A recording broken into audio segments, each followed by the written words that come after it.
Hey there, everyone. Welcome to another episode of the People Stack podcast. I am Jen Bunk, CEO of the People Stack, and our mission is to raise the bar for what it means to be an extraordinary technical leader. And it is our privilege, it is our honor to guide our clients, our tech manager clients, on the path toward career transformation, which also means that they are changing the world one team at a time, one build at a time, one conversation at a time. And the topic for this week is confidence. I talked about on the last episode, I talked about what not to do. And to cut to the chase, I highly recommend that you listen to the entire episode because there's some client outcomes in there to inspire you. There's some really kind of getting into the nitty gritty because it's not straightforward stuff. It's nebulous stuff. It's not just, okay, tell me the bullet points, Jen. Trust me, I'm a big fan of bullet points. Big fan. But in really, the path to mastery is through simplicity and simplifying and taking away. But we first have to be able to even grasp it before we simplify it. Before we can really grok something, we got to be able to touch all the edges. And so that's what I'm talking about here with confidence. But to summarize with the topic of confidence, I'm also saying it with confidence. But, to cut to the chase and to summarize what I talked about in the last episode, it was essentially you cannot build your confidence on anything external. If you're doing that, you're going to decimate. You're going to demolish it. You might as well just bring your confidence to the demolition derby because it's going to be gone and hacked to pieces. If you base your confidence on anything external, on the job market, on the fact that it's COVID right now, on the fact that it's flu season right now, on the political season, if you base your confidence on what your boss says or any rewards that you get or don't get, or if you base your confidence on any of that, gone, done, not going to work. It's going to be decimated. You have to build your confidence internally. You have to build your confidence from a place of, I got this no matter what, and it's based on who I am and what I believe in the identity that I'm calling forth. And so I want to, like I often do, I'm going to twist the angle on this just a little bit so that you can grasp it, grok it even more, and talk about the number one fear. Our number one greatest fear is that I won't be liked. People won't like me. People won't love me. I won't be liked. People aren't going to like me. We all have a need to be liked, a need to be loved. And if that need is not fulfilled, or if that need is shaken in any way, it shakes us to our core. It's one of our number one fears. And if that fear comes up a lot in you, then you're never going to be able to call forth your confidence, because the reason that you're afraid to be confident is because you're afraid that people aren't going to like you. That's why you're a people pleaser. That's why you're a pushover.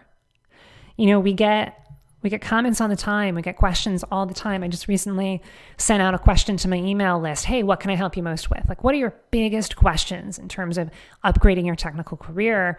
And we got quite a few of them were basically around, I admit it, I'm a people pleaser. I admit it, I'm a pushover. I know, and people have told me that I don't come off as confident enough. How do I fix this? I have this pushover personality and I don't want to do that anymore. I need to fix that. Help with that, please.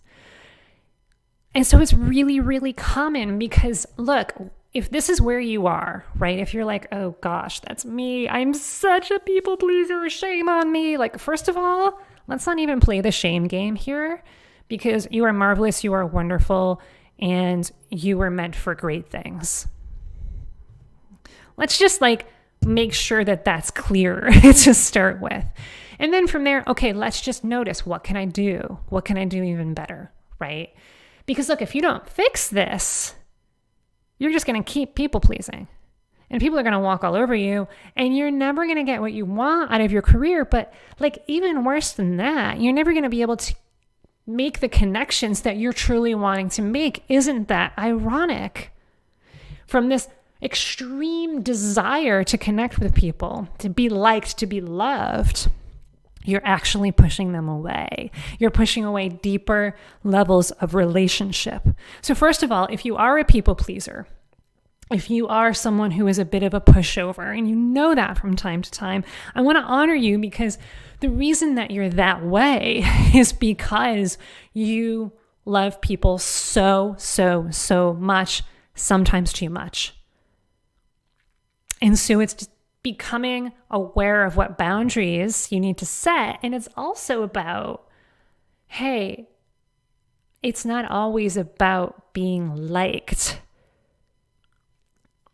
It's about loving others, right? So there's a difference there. And there's such a profound meaning in that if you're willing to take it. It's not about other people liking you or even loving you. It's about you loving others. And loving others means telling the truth, means standing for what you believe in,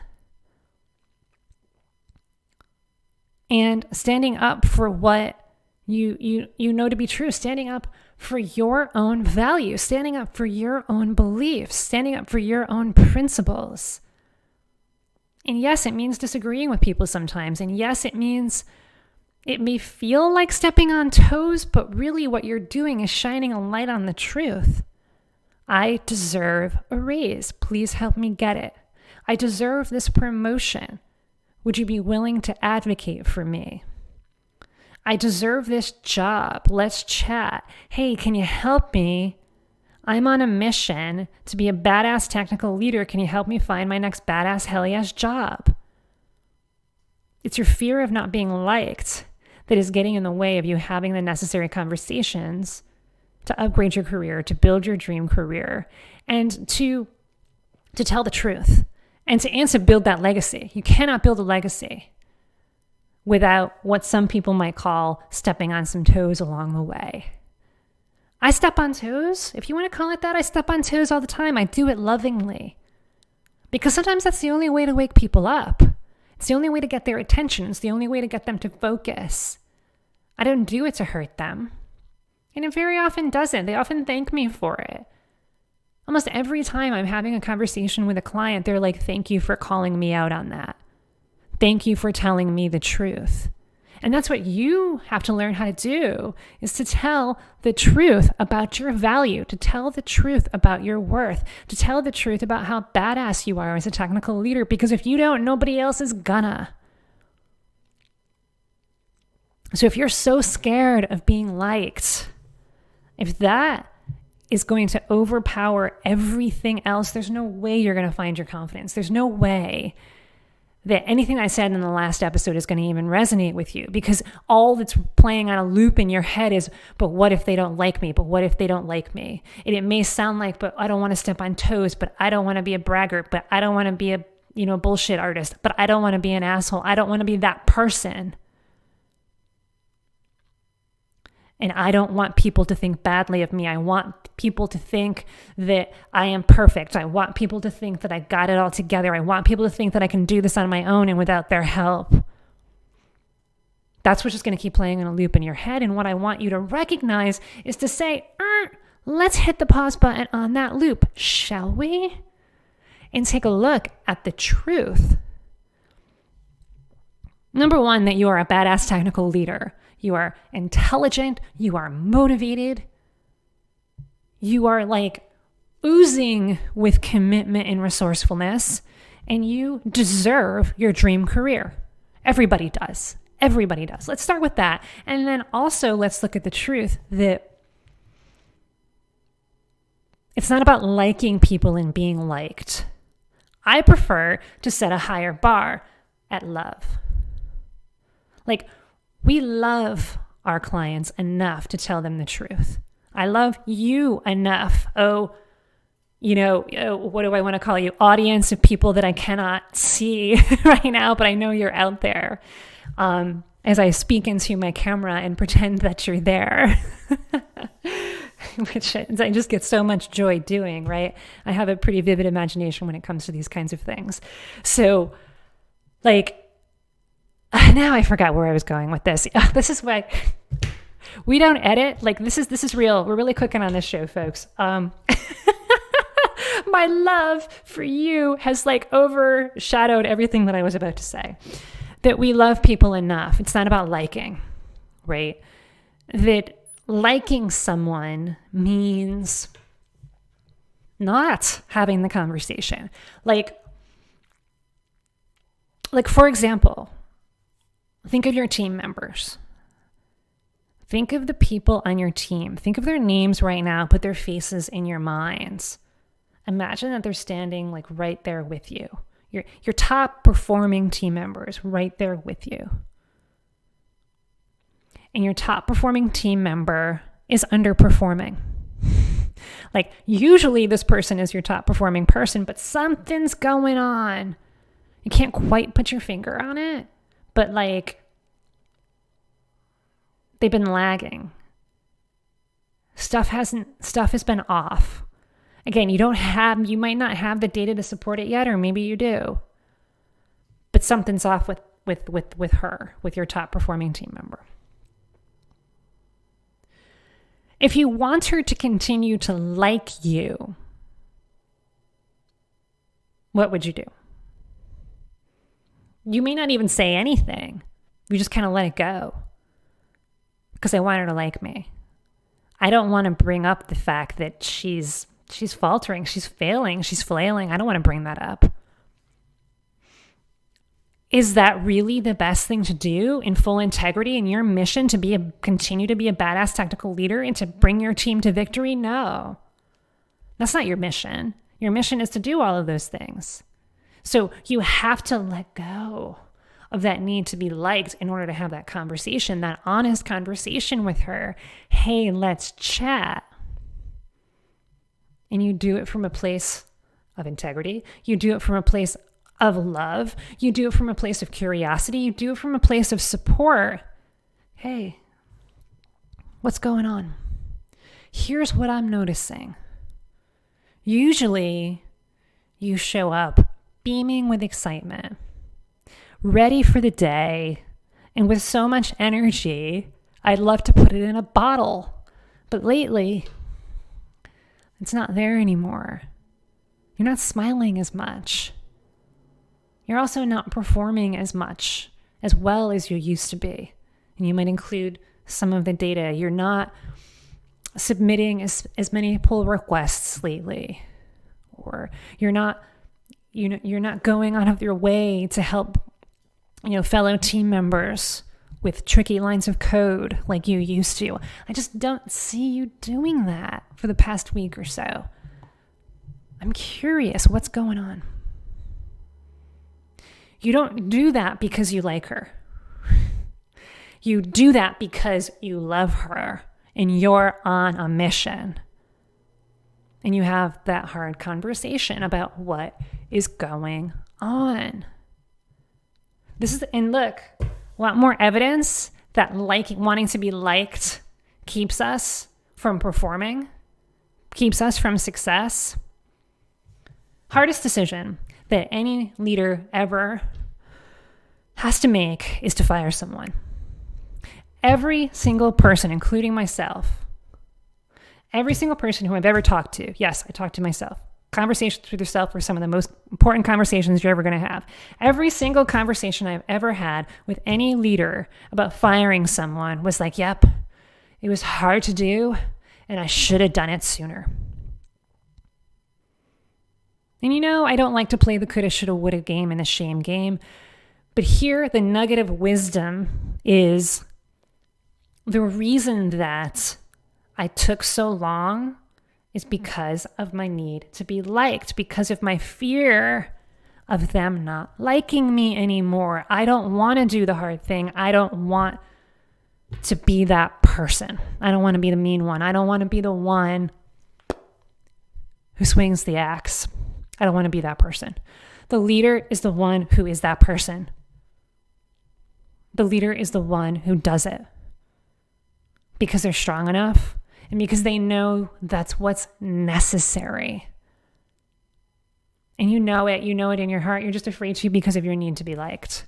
Same thing about any conversation that's going to be necessary to upgrade your career, whether it's a conversation with that recruiter to reach out and say, hey, I'm looking for a job, please help me. To that hiring manager to say, hey, I'm the perfect fit for this job. To that interviewer who you're going to be talking to, who you need to evangelize your excellence. You need to show that you're badass and you're going to be great at that job. But, I want them to like me. I don't want them to come off as a pushover. I don't want to come off as a pushover.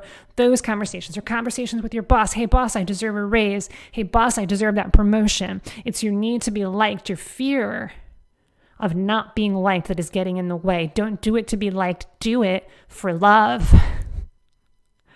All you need is love, my friends. The Beatles had it right. Beatles had it right in many, many ways. This is definitely one of the many ways they had it right. Do it from love. Do it from your mission, the love of your mission to upgrade your career, to make a massive positive impact, to make more than just a dent on the world, but like a massive love earthquake on the world of tech. That this is what we were born for. Recognize your need to be liked. We all have it. We all have a need to connect, and definitely meet that need, because if it's not, you're going to find ways to meet it, and it may not always be the best ways. Find ways to meet that need for connection, to be liked in other ways, like with your family, like with your friends. That connection, that genuine connection with the people who you love. And it could be people at work too. Look, by loving someone, you're also, and telling them the truth, you're also meeting that need to connect too, and you're meeting it in a deeper way. You're meeting it in a deeper way. So that's what's necessary, is to have those hard, truth-telling conversations. And if you're a little bit fearful of them right now, and you're a little bit hesitant of them right now, I get it. But it's those truth-telling, often uncomfortable, but then they become more comfortable over time. They become easier over time. It's those conversations that are they're the bread and butter. They're the nuts and bolts of how to upgrade your career. And if you're avoiding making those conversations, but you want to, you just want to know how, and you want that support, and you want a system and how to do that, and how to have those necessary conversations to upgrade your career and build a positive impact and live a life of joy and gratitude and peace and abundance, it's time to book a call with us. thepeoplestack.com/book.